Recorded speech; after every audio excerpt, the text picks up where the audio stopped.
कालू नाम का एक गरीब कौवा रहता था। वो जंगल का सबसे गरीब पक्षी था। कालू कौवा अपनी पत्नी टुनटुनी चिड़िया और बेटी पिंकी चिड़िया के साथ रहता था। एक दिन, सुनो जी, तुम एक काम क्यों नहीं करते? इस गांव में तो कोई काम मिलने से रहा। तुम वो नदी के पार वाले गांव में भी तो जाकर कोई काम ढूंढ सकते हो, शायद कोई काम मिल जाए। पर टुनटुनी, उस जंगल का रास्ता बहुत खराब है। पर कुछ तो करना पड़ेगा जी। पिंकी को कब तक रूखा सूखा खिलाते रहेंगे? कोशिश तो करनी ही पड़ेगी ना। ठीक है टुनटुनी, मैं कल सुबह ही दूसरे गांव के लिए निकल जाऊंगा ताकि समय से वापस आ सकूं। जी मैं भी चलती हूँ आपके साथ। जब तक पिंकी स्कूल से आएगी तब तक हम वापस आ जाएंगे। अगले दिन टुनटुनी चिड़िया और कालू कौवा दूसरे गांव के लिए निकल जाते हैं। सुनो जी, मैंने कुछ भुने चने और गुड़ रख लिया है। रास्ते में भूख लगेगी तो खा लेंगे। आधे रास्ते चलने पर कालू कौवा थक जाता है। वो टुनटुनी चिड़िया से कहता है, थोड़ी देर यही इस पेड़ की डाल पर आराम कर लेते हैं, फिर आगे बढ़ेंगे। अरे टुनटुनी, तुमने चने और गुड़ रखे थे, वो दे दो, खा लेते हैं। टुनटुनी चिड़िया जैसे ही चने और गुड़ खाती है तभी हरी तोती उसके पास आती है। बहन, क्या थोड़े से गुड़ और चने मुझे दे सकती हो? मैं बहुत भूखी हूँ। मैंने बहुत दिनों से कुछ नहीं खाया है। तुम्हारी बड़ी मेहरबानी होगी।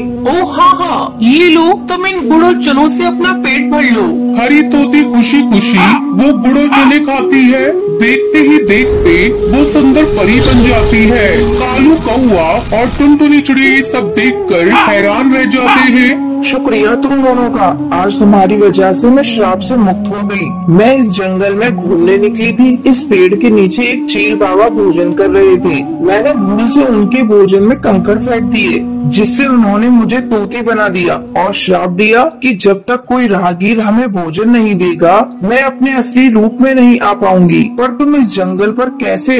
यहाँ तो कोई नहीं आता जाता। टुनटुनी इस परी को अपने घर की सारी आप बीती सुनाती है, जिसे सुनकर परी भी बहुत दुखी होती है। वो टुनटुनी चिड़िया से कहती है, तुम चिंता मत करो टुनटुनी, तुमने आज हमारी सहायता की है, इसलिए हम भी बदले में तुम्हें कुछ देना चाहते हैं।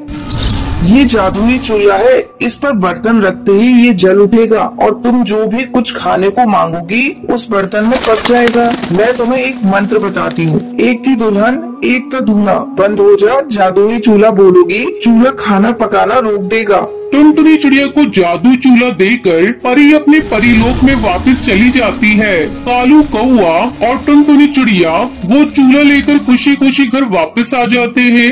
अरे मम्मी पापा, आप दोनों कहाँ गए थे? मैं कब से आप दोनों का इंतजार कर रही थी। अरे पिंकी, मैं तुझे एक जादू दिखाती हूँ, तुम एक पतीली लेकर आओ। पिंकी चिड़िया एक खाली पतीली लेकर आती है। टुनटुनी चिड़िया पतीली को जादुई चूल्हे पर रखती है और चूल्हा जल उठता है। टुनटुनी दाल बोलती है और पतीली से दाल भर जाती है। टुनटुनी एक एक करके चूल्हे पर बर्तन रखती जाती है और मिनटों में सारा खाना बनकर तैयार हो जाता है। ये देखकर पिंकी चिड़िया बहुत खुश होती है। मैं इस चूल्हे को बंद कर देती हूँ। एक थी दुल्हन, एक था दूल्हा, बंद हो जा जादुई चूल्हा।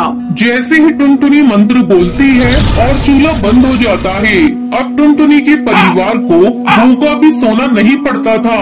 एक दिन, सुनो जी, मैं सोच रही हूँ क्यों न हम एक चाय का ढाबा खोल लें। इस चूल्हे पर चाय और पराठे बनाकर बेचा करेंगे। इससे थोड़ी कमाई भी होनी शुरू हो जाएगी और तुम्हारी काम की तलाश भी बंद हो जाएगी। हाँ, तुम ठीक कह रही हो। और मैं एक दुकान किराए पर ले लेता हूँ। जो पैसे आएंगे उससे किराया भी भर देंगे और घर खर्च भी निकल आएगा।